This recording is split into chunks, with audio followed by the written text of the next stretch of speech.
Pasado, mi familia y yo fuimos de vacaciones a la playa. Viajamos en coche porque está cerca de nuestra ciudad. Salimos temprano por la mañana para evitar el tráfico. Llegamos a un pequeño hotel cerca del mar. Era muy bonito y tranquilo. Después de descansar un poco, caminamos por la playa. I bought past participle. Recuerdos para mis amigos. I bought souvenirs for my friends. I bought souvenirs. We are purchasing in present tense. We are purchasing souvenirs for our friends. Can you answer?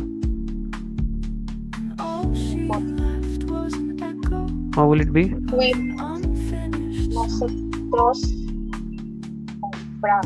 Nosotros compramos recuerdos, souvenirs para mis amigos. Sorry, para nuestros amigos. Okay, not mis amigos.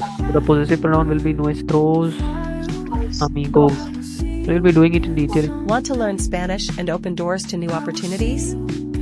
The School of Foreign Languages offers top-tier Spanish language courses at an unbeatable price. Learn from native Spanish speakers and get personalized attention in both hybrid and offline sessions. Our courses use CEFR certified materials, ensuring you get the best education that aligns with international language standards. Whether you're a beginner or looking to improve your skills, our flexible classes make learning Spanish easy and effective. Don't miss out on this chance to become fluent in Spanish. Enroll now and start your journey to mastering Spanish today.